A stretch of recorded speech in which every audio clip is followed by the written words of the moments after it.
Hello, SWAT students. Welcome to another lecture covering the emotional levels on the map of empowerment. This time we're talking about desire. Desire is a fun level, but at the same time, there are things that we need to be aware of to shift our clients to this level successfully or to shift them even higher when they have spent enough time here. In this lecture, we will cover mostly the philosophy of working at this level, and we will use a lot of practical examples to make the learning process enjoyable. Are you ready? At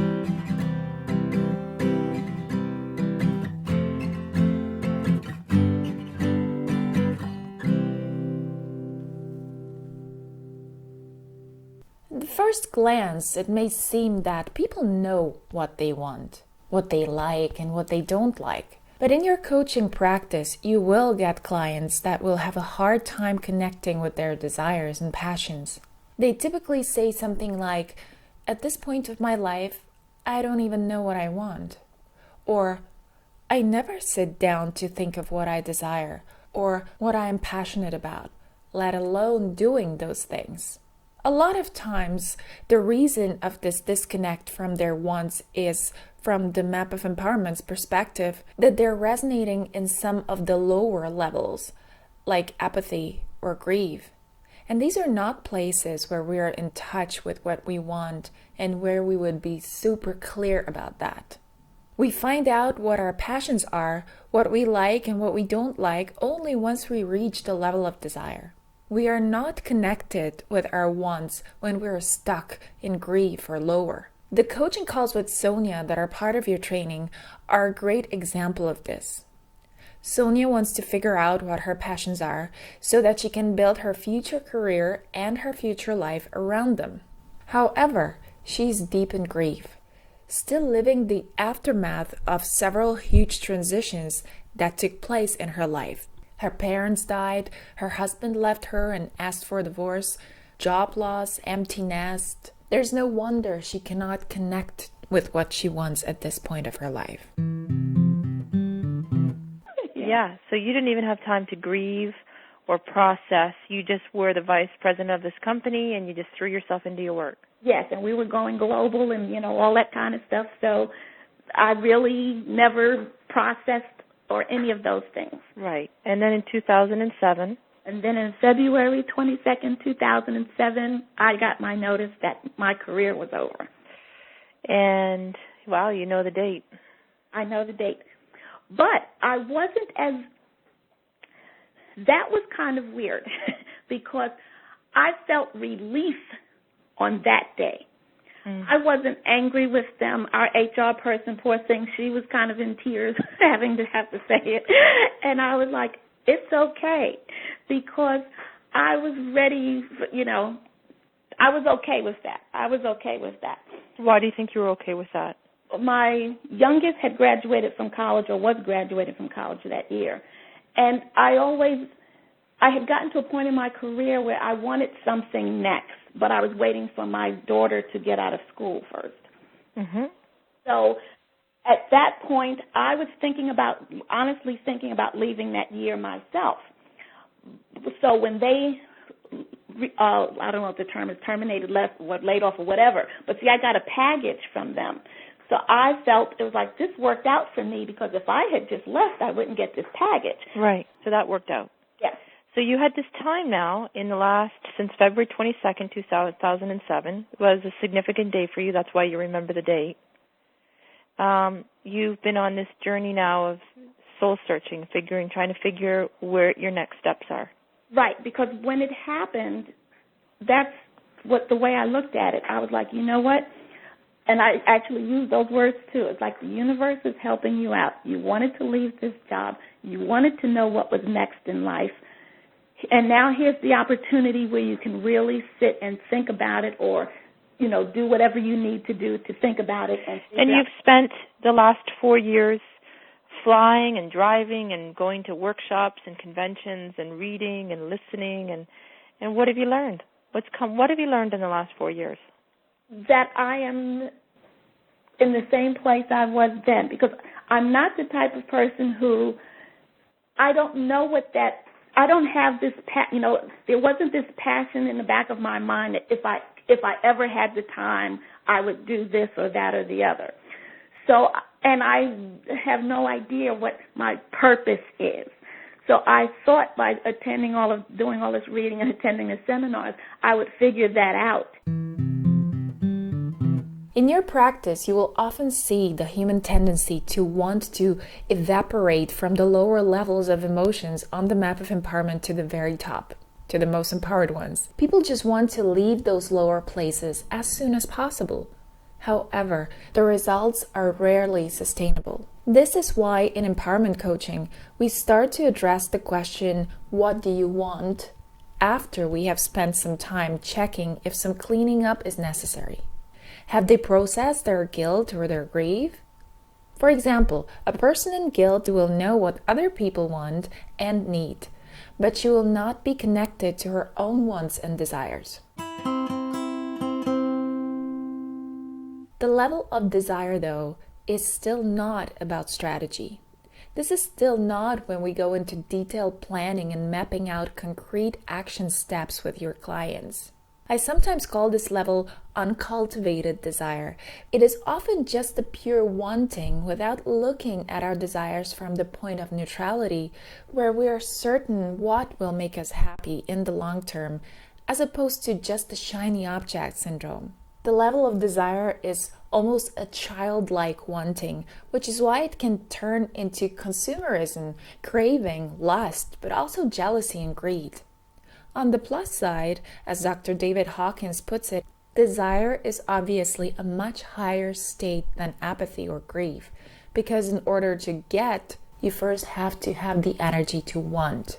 Wanting can actually start us on the road to achievement, and desire can therefore become the springboard to yet higher levels of awareness.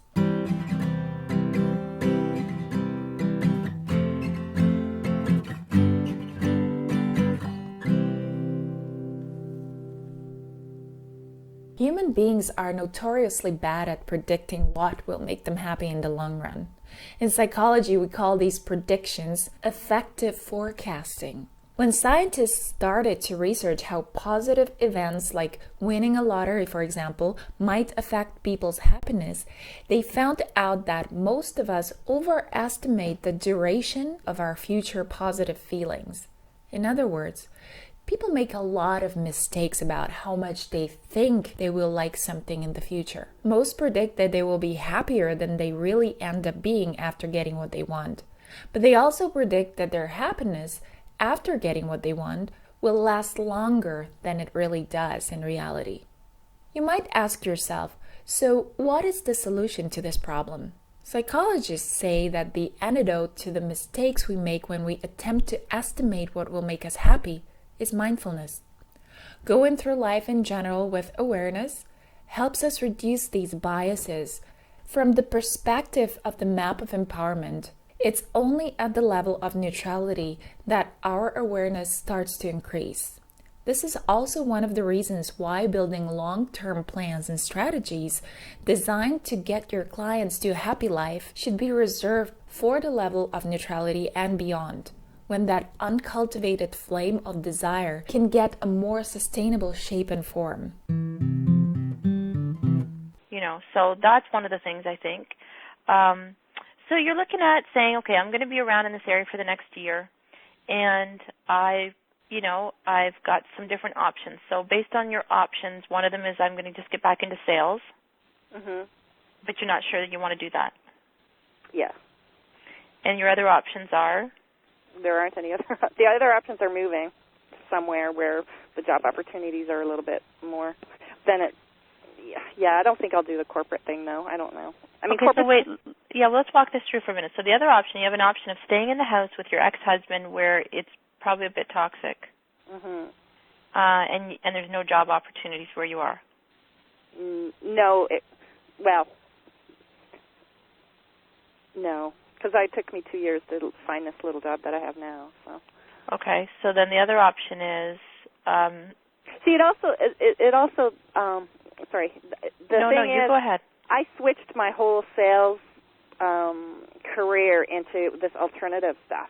right? So I got into massage and body talk and Reiki and yoga and blah, blah, blah, which is, so everyone says, well, that's your gift. Why don't you stay with that and, start Why don't you? I don't know. It's not been a strong pull. It's always kind of like, and I think it's the negative of talking, it's too hard to sit there and make a bunch of money at it. Like, I look at all my friends around me, and they're all struggling and have 2 careers, and I really don't want to have 2 careers. Like, I can do my Reiki and stuff and do it for fun out of the house, and, people come as they come, great. But to put up a shingle, it doesn't fit right. It just doesn't. The only way I liked it was when I was at the ashram, and it was kind of like an added on to, people came and said, oh, you do Reiki. Can I, get some? It's like, great, sure, I'll do some for you. Yeah. And it was now, like what does it feel to you, the idea of moving to an environment that's, some type of alternative lifestyle where you're living on an ashram, giving people Reiki treatments and feeling tapped in and meditating and doing yoga? Yeah, that would probably be the ultimate. Well, why don't you seek that out, if that would be the ultimate? Yeah. Well, I'm just throwing it. I'm just throwing it out there because it seems like you're saying that would be the ultimate. Yeah. But why? What would be hard about making that happen? Let's just explore it. You don't have to do it. Right? No. I love that you just laughed because you totally got it. You don't have to do anything. But let's explore it for a minute. What would that look like if you were to say, you know what, I am pulling a, crazy, adventurous, totally different than anybody else. I'm young enough. I got what it takes. I'm going to do something that when I'm 80 years old and I look back at my life, I really probably is one of those rare people that at 46 have an opportunity to create a life like this. Mm-hmm.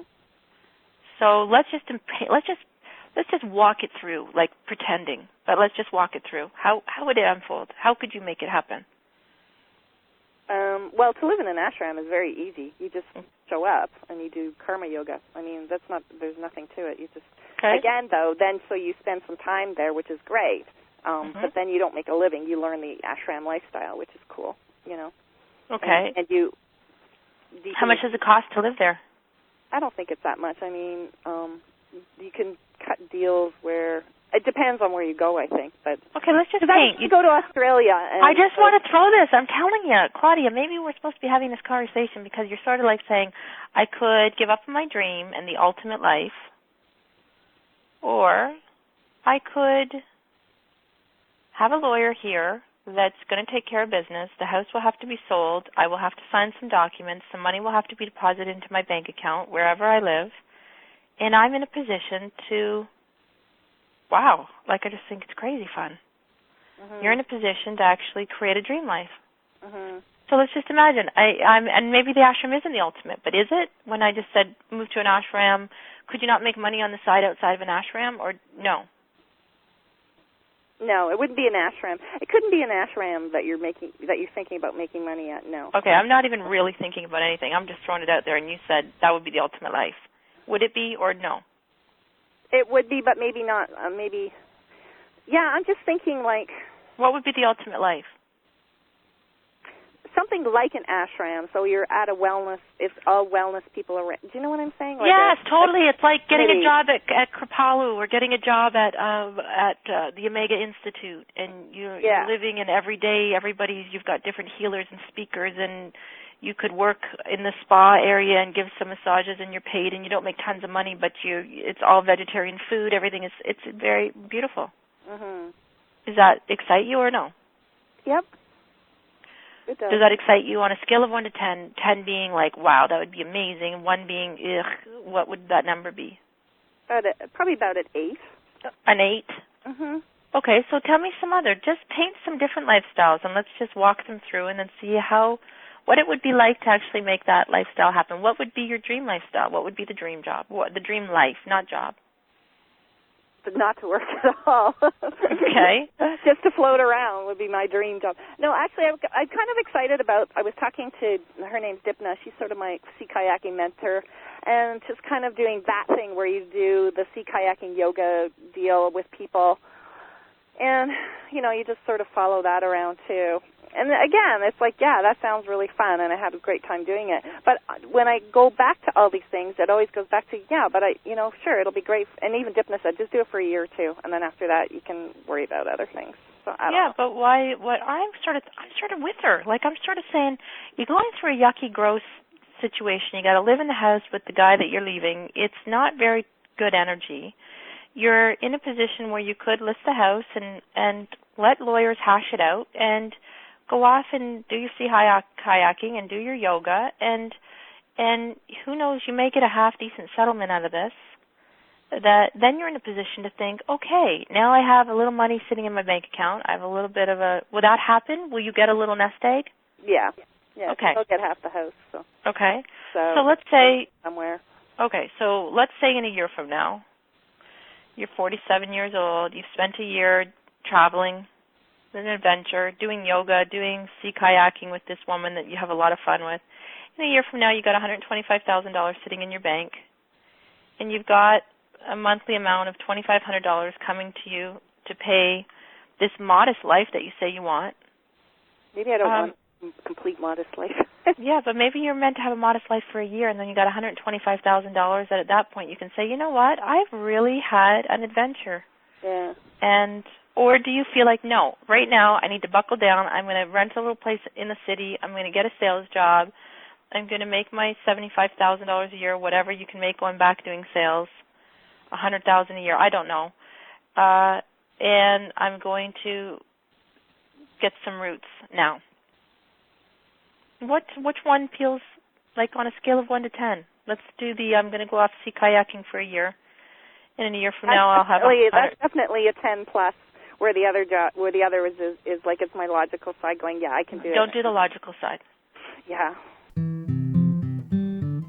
What does the periphery of desire look like on the map of empowerment? Below desire, we find fear, while just above it, we encounter anger. Let me now show you how these levels can be intertwined and how to work around that. You might have heard me say that fear is often just the flip side of desire. In fact, even the physiological reaction people have when they experience fear and when they experience excitement and intense longing for something is very similar. Most of us have physiological sensations in the stomach area, for example, whether it's a knot in the stomach or the proverbial butterflies in the stomach. Our heartbeat accelerates, and so does our breath rate. In other words, both are characterized by a certain degree of physiological arousal. If we anticipate the event will go well, we end up feeling excited. If, on the other hand, we anticipate that the event will go badly, we end up being frightened or scared. So Claudia, whom you heard in the last excerpt, is a free spirit. She's 46, just getting a divorce, and has no children. Her dream is to live close to nature, do yoga, live partially in an ashram in New Zealand or Australia, and part of the year in Canada. But she does not even consider this as a reality because of her fears. And she is thinking of getting into sales in order to take care of herself financially after the divorce. In the next excerpt, Crystal asks Claudia one of the questions that we often ask our clients to elicit their desire. She says, if it didn't matter what anybody thought, if I knew that I had a 100% backing from anyone that matters to me, I would do what? Listen to how Claudia answers this question and how her fear of disappointing her parents obscures her desires. This is a great demonstration of how fear and desire are so often intertwined. So let's not pretend we need to know the whole big picture. The next step is I really have this sense that I need to roam a little bit and really find myself. And what does that look like? And who would I be? If I could, if you think about some of the questions, almost like imagine that, tell me something like, if it didn't matter what my parents thought or anybody thought or anyone wanted, no, it didn't matter. Like if I knew that I had 150% backing from anyone in my life that mattered, I would do what? I would just live the life that I'm living right now. Just having, explore. I'm my happiest this weekend where I'm just out in nature. I was out with people. I was helping people because I was assisting the guiding, and we were just being, and whatever happened within the moment was there, and we dealt with everything, good and bad, and that's just the way I want to live. Right. So, and what would stop you from living that life? Well, there's nothing. Myself, I would be the only one stopping. That's all I'm hearing. So what is it? What conversation do you have to have with yourself to settle down that wounded part of you, that fearful part of you that thinks that is not right. Yeah, that's not right. There's I think part that of you is a parental thing still sort of hung up a little bit, but, I can't use that as an excuse either because I went to Calgary against my parents' wishes. I've lived my whole life against my parents' wishes. So it's, and I'm still accepted with my parents. So, that's just the whole drama that I have in my brain. That has not even real. Do you know what I'm saying? That's it. So the drama in my brain is, what is the drama in your brain? How does it look like? How does it go? What's the story? I guess the drama would be then it comes back down to, I guess, fear of then not accepting 100% that I'm going to be that I'm going to be okay.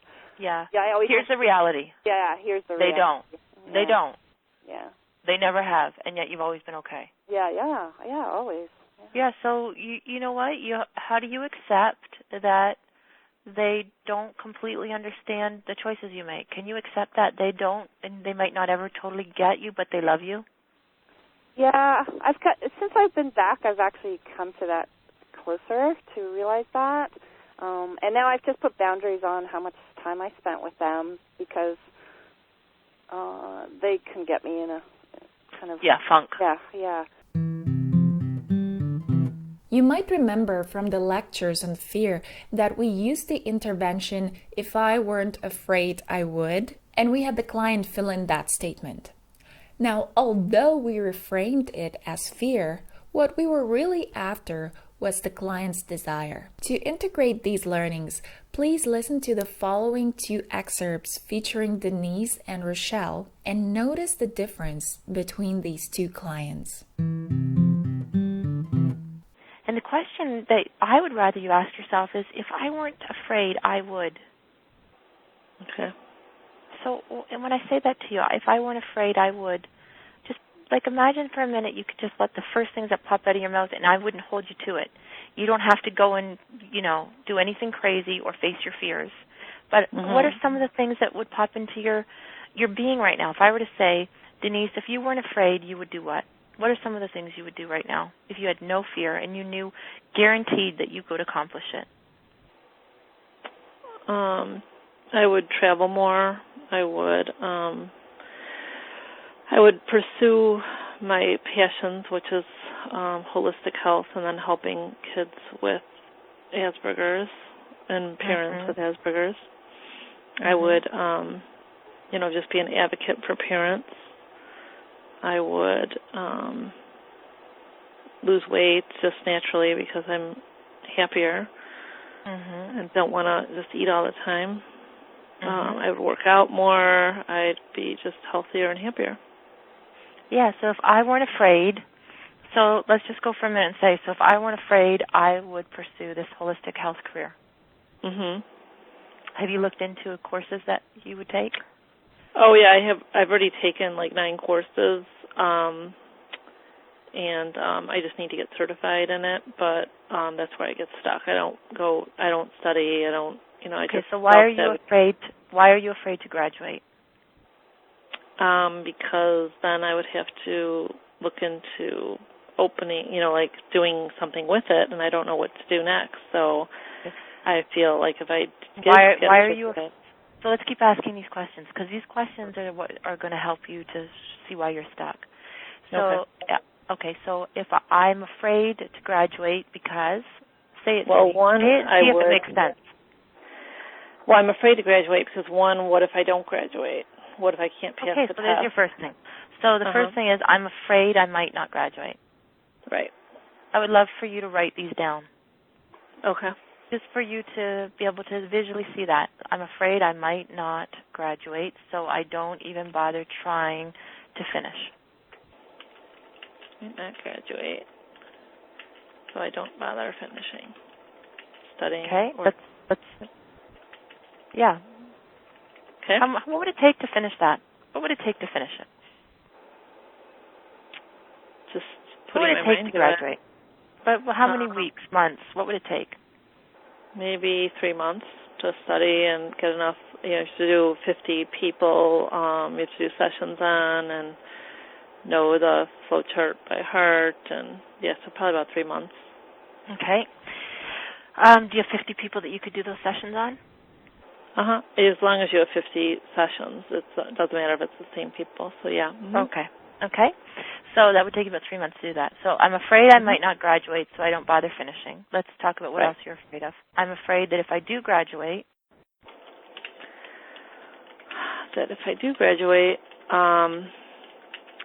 I won't get any clients. Okay. I'm writing it down, too, if you wonder why I'm quiet. Okay. Now, what if you do get clients? Are you afraid if you do get graduate and you do get clients, then what would happen? Yeah. What if I can't help them? Okay. So I'm afraid that if I graduate and I do get clients, let's write it down. Mm-hmm.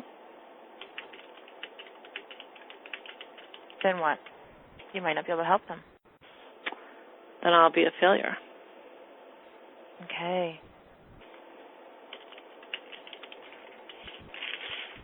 Okay. And then I'm afraid to be a failure. Right. How are you feeling right now about yourself?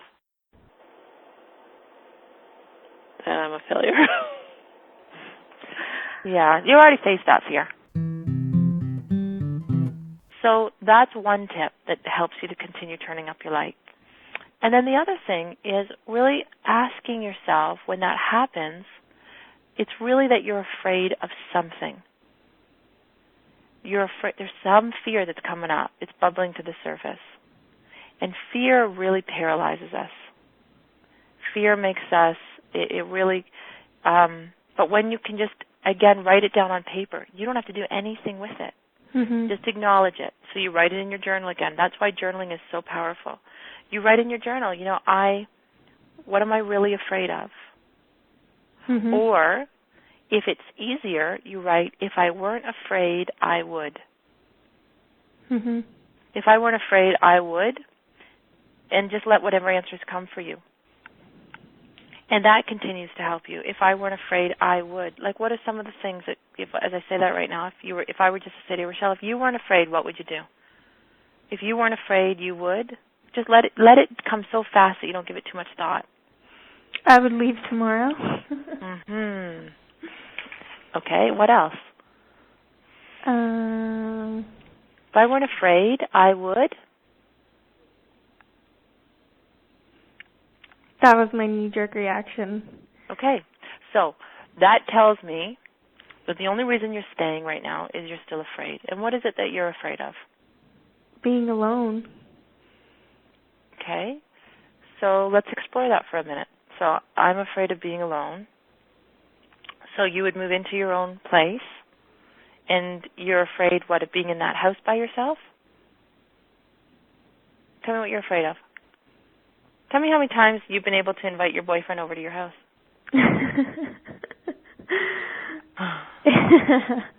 Yeah.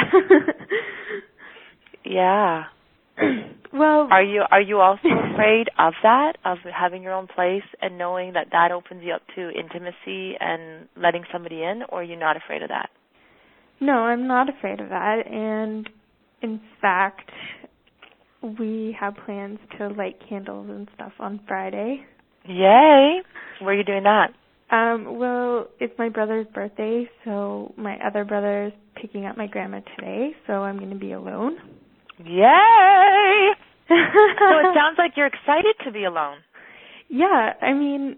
So stop for a minute. Stay with us for a minute. Yep. You said to me, if I wasn't afraid I would leave tomorrow, what are you afraid of? I'm afraid to be alone. The truth is, look what being alone is going to give you. Your grandma is going away and you're going to be alone, and you're excited. You're going to be lighting candles. You're going to have a romantic night. You're going to be intimate. You're going to spend time together. It's time for you to take the next step in your life. Because the reality is, you're not ever going to be alone. You're always going to have you.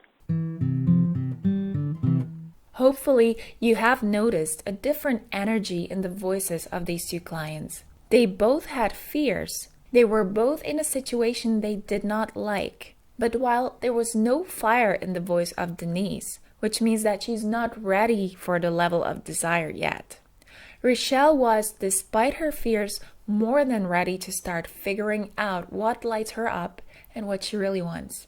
When you encounter a client that is more like Denise, don't be afraid to take her a couple of steps back and start at whatever level is more appropriate. There is no need to rush into desire.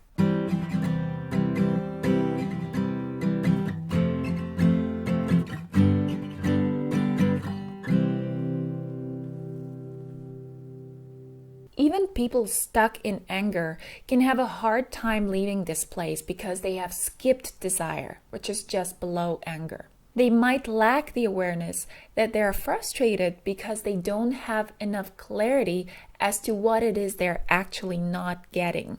You will learn in the lecture on anger that when your clients resonate at this level, you ultimately want them to channel the energy of anger into catapulting themselves to a place of greatness. You want to get them to a place of, okay, so you're angry, but what can you do for you? This is how the level of anger and desire are often connected. To summarize, the level of desire is the first level where we begin to get in touch with our desires, wants, and passions. However, our wants at this level still have an uncultivated quality to them, which is why it is important to nurture that flame of desire, but bearing in mind that in order for it to survive the winds of reality, we have to bring it up to the level of neutrality at least, so that it can become a real fire that will nourish and sustain us long term. This lecture has a continuation called Desire Interventions, where we will have a lot of fun exploring how to empower your clients resonating at this level. Thank you so much for watching and listening.